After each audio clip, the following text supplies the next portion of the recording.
10월 17일 토요일 하나님 나라를 시작하는 말씀 묵상 시간입니다.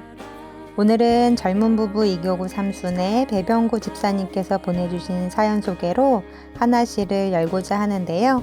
집사님께서 보내주신 사연 읽어드리겠습니다. 친구 윤병기 집사와 저는 고등학교 친구입니다. 고등학교 내내 등불이라는 기독교 동아리를 하면서 기도도 하고 함께 비전을 나누었습니다. 어쩌다 서울에서 재수도 같이 하면서 이문동 동안교회도 같이 다녔습니다. 제가 대학을 대구로 가면서 자주 만나진 못했지만 17살에 만나서 지금도 같은 교회를 다니는 친구입니다.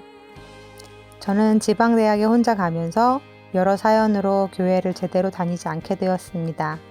그렇게 시간이 흘러 30대 후반이 되었을 때 병기가 높은뜻 광성교회에 가보자고 권유했습니다. 당시 정섭이가 어려서 영유아반이 좋다고 소개해줘서 가게 되었는데요. 그렇게 몇 년을 아이들 예배만 따라다니다가 또 병기를 따라 우신교회까지 오게 되었습니다.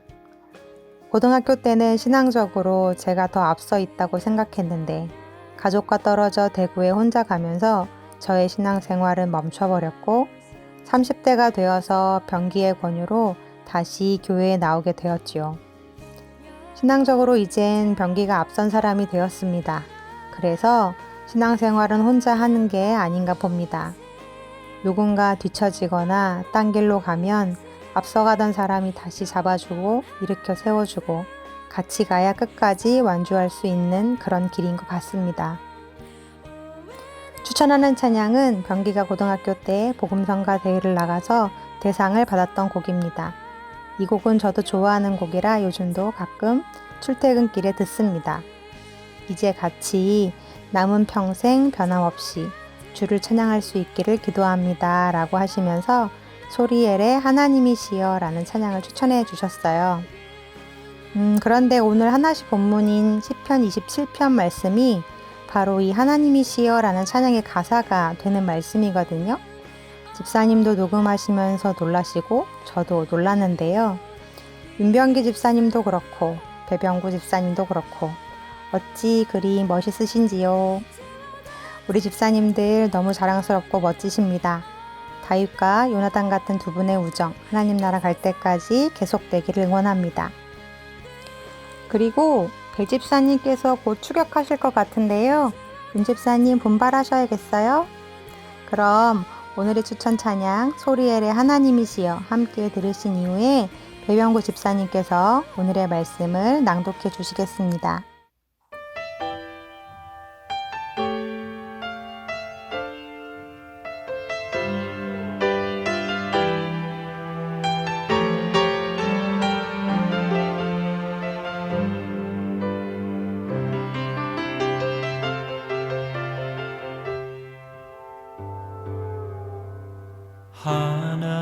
하나님이시여 하나님이시여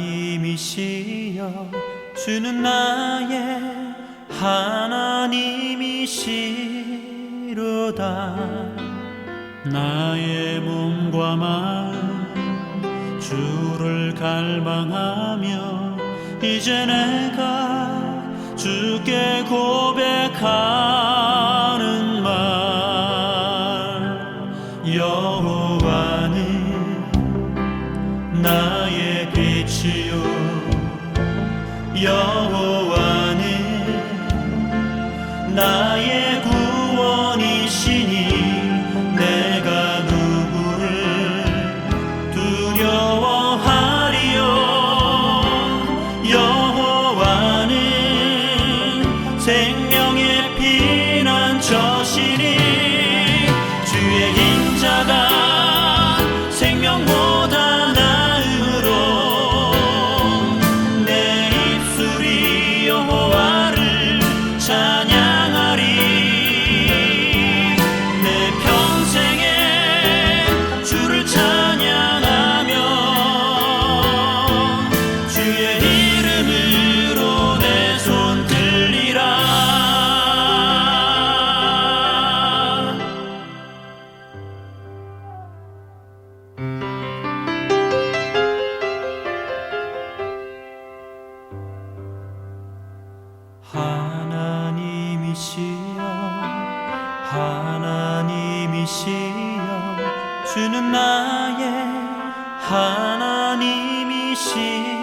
하나님이시로다.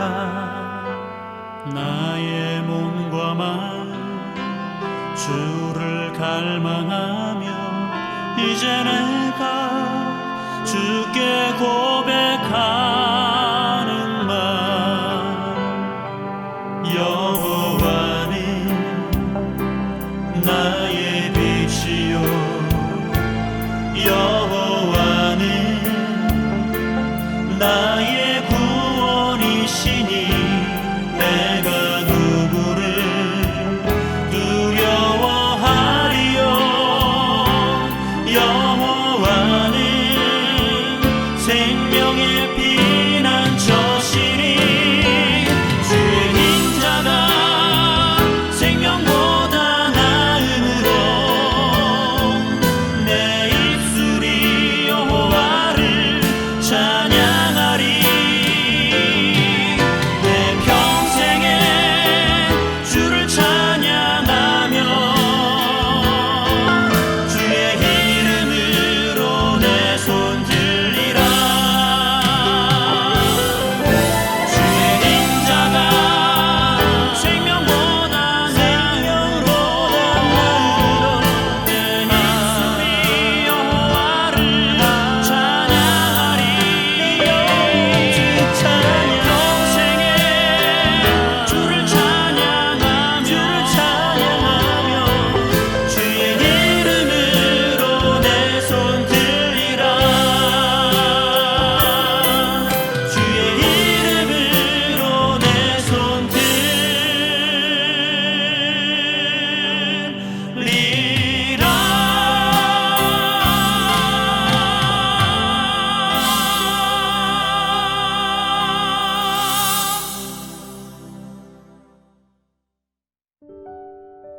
시편 27편 1절에서 14절 말씀입니다.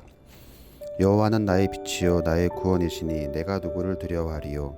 여호와는 내 생명의 능력이시니 내가 누구를 무서워하리요.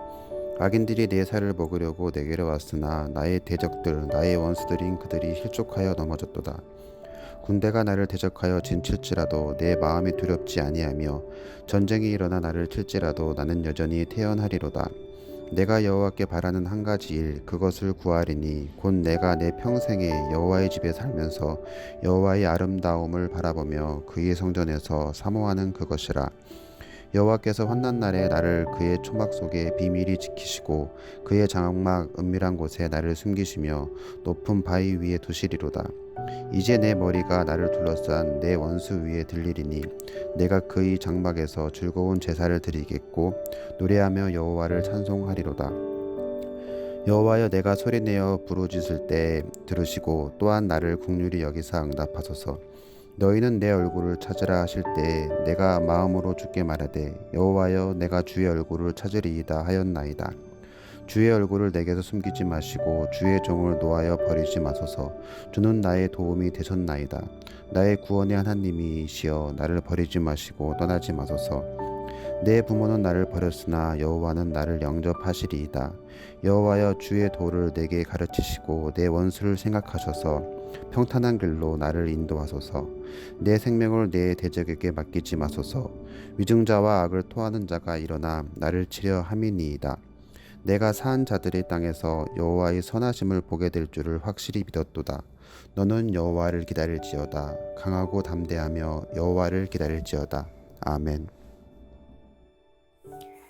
장석주 시인이 쓴 대추 한 알이라는 시 한 번쯤 들어보셨을 텐데요. 제가 잠시 읽어드리겠습니다. 대추 한 알, 장석주. 적의 저절로 붉어질 리는 없다. 저 안에 태풍 몇 개, 저 안에 천둥 몇 개, 저 안에 벼락 몇 개. 적의 저 혼자 둥그러질 리는 없다. 저 안에 무설이 내리는 몇 밤, 저 안에 땡볕 두어 달, 저 안에 초승달 몇 날. 이 시를 접하고 나서는 대추를 볼 때마다 그 작은 대추 한 알 속에 가득히 들어차 있는 봄이 보이고 여름이 보이고 가을 햇살이 보이고 비가 보이고 바람이 보이더라고요. 작년 겨울에 센싱 더 스토리라는 세미나가 있어서 참석했었는데요. 그때 참 색다른 경험을 했습니다. 유아 유치부 아이들에게 원목으로 된 교구를 가지고 성경 이야기를 들려준 뒤 그 이야기와 관련된 다양한 오감 활동을 통해서 아이들이 경험적으로 말씀을 배우고 기억할 수 있도록 돕는 프로그램이었는데요. 이 교육 방법이 아이들뿐만 아니라 어른들한테도 더 깊은 묵상을 할 수 있도록 도움을 주더라고요. 저는 다윗과 골리앗 이야기를 선택해서 들어갔는데요. 그 방 안에 한 군데는 기름 뿔병이 놓여져 있고 한 군데는 작은 돌멩이들이 놓여져 있었습니다. 그리고 또 한 군데는 나뭇가지들이 놓여져 있었는데요. 먼저 나무 교구를 가지고 성경 이야기를 들려준 다음 그 방에 놓여져 있던 3가지의 물건들 중에서 자기가 마음에 드는 곳으로 가서 앉으라고 하시는 거예요. 저는 돌멩이들이 펼쳐져 있는 곳에 가서 앉았는데요. 이제 자기 앞에 있는 물건을 집어 들라고 하셨습니다. 그리고 그 물건을 붙잡고 더 깊이 그 성경 이야기 속으로 들어가서 자신이 직접 그때의 다윗이 되어보라고, 그래서 말씀을 더 깊이 묵상해 보라고 하셨습니다. 교수님의 말씀대로 작은 돌멩이를 손에 쥐어 들고는 골리앗과 싸우기 직전에 시냇가로 내려가서 물맷돌로 쓸 돌멩이를 고르는 다윗이 되어보았는데요. 순간 깨달음이 오기를 그때 다윗이 집어든 작은 돌멩이 속에 들어있는 수많은 시간들이 느껴졌습니다. 너무 심심해서 물수제비도 떠보고 관역을 정해서 맞춰도 보고 혼자 몇 날 며칠 집을 떠나서 양떼를 이끌고 나간 상과들에서 그렇게 돌멩이를 집어들고 수없이 던지는 훈련들을 했던 다윗의 지난 날이 느껴졌습니다. 그 돌로 곰도 때려잡고 사자도 때려잡고 그런 시간을 지나 지금 골리앗 앞에 서 있는 거더라고요. 제가 움켜쥐고 있던 그 작은 돌멩이 속에 다윗의 지난 날의 외로움과 두려움, 그 속에서 하나님을 만났던 경험, 그의 찬양과 기도, 하나님을 향한 믿음, 모든 것들이 들어있다는 걸 묵상해 보았습니다. 말 그대로 다윗의 손에 들려진 물맷돌은 그냥 그저 평범한 돌멩이가 아니었던 거죠. 오늘 시편 27편 1절 말씀에서 다윗은 이렇게 고백합니다. 여호와는 나의 빛이요 나의 구원이시니 내가 누구를 두려워하리요. 여호와는 내 생명의 능력이시니 내가 누구를 무서워하리요. 다윗의 이 고백은 그냥 나온 말이 아닙니다. 대추 한 알처럼 작은 물맷돌처럼 나의 빛이요 나의 구원이라고 하는 다윗의 고백 속에는 진짜 어두움 속에서 빛이 되어 주셨고 죽음의 상황 가운데에서 구원이 되어 주셨던 하나님의 경험들이 쌓이고 쌓였기 때문에 나올 수 있었던 고백이었습니다. 그런데 그럼에도 불구하고 아직도 두렵고 아직도 무섭고 여전히 불안한 다윗의 마음을 살펴볼 수 있습니다. 7절에서 12절까지 말씀해 보면 여호와여 내가 소리내어 부르짖을 때에 들으시고 나를 긍휼히 여기사 응답하소서 간구합니다. 주의 얼굴을 찾사오니 주의 얼굴을 숨기지 말아달라고 나를 버리지 마시고 떠나지 말아달라고 간절히 간구하죠. 자기 생명을 원수 대적에게서 지켜달라고 기도합니다. 다윗은 겁이 없는 사람이 아니었습니다. 믿음이 특별히 뛰어난 사람도 아니었습니다. 그래서 오늘 말씀은 내가 산자들의 땅에서 여호와의 선하심을 맛보게 될 줄 확실히 믿었도다 라는 13절 말씀으로 끝나지 않습니다. 14절의 말씀 너는 여호와를 기다릴지어다 강하고 담대하며 여호와를 기다릴지어다 라고 끝이 나죠. 자기가 어떻게 할 수 있는 것이 아니고 하나님의 때가 이르고 그분이 임하셔야 이루어지는 임하는 그 빛과 구원을 이번에도 간절히 기도하고 기다리면서 다윗은 다시금 불안과 두려움과 무서움을 견디며 싸우기로 결단합니다. 사랑하는 우리 우신 가족들, 우리도 역시 마찬가지입니다. 이 기다림의 싸움과 훈련은 주님 오실 날까지 계속될 것입니다. 하지만 그 인내와 견딤과 훈련의 고된 시간을 통해서 대추 한 알이 통통하게 자라가고 익어가는 것처럼 또한 결국 다윗의 손에서 던져진 그 돌이 골리앗의 머리에 박히게 된 것처럼 우리의 믿음도 그만큼 커져가겠죠? 그러하기에 우리 인생 속에서 오늘 다윗이 했던 고백, 그리고 오늘 찬양의 노랫말처럼 여호와는 나의 빛이요 나의 구원이십니다 라는 그 고백 드릴 수 있는 우리들이 되기를 간절히 기도해 봅니다. 오늘 주신 말씀 기억하며 함께 기도하시겠습니다. 어둠 속에 빛 되시며 죽음에서 건져내시는 구원자 되신 하나님, 우리 삶의 그 주님을 경험하고 싶습니다.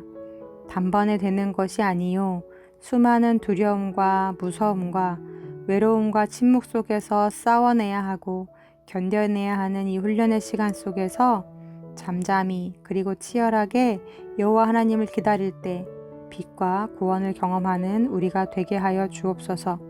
그 경험으로 우리의 삶과 신앙을 채워가는 오신 가족들이 되게 하여 주옵소서. 예수님의 이름으로 기도합니다. 아멘.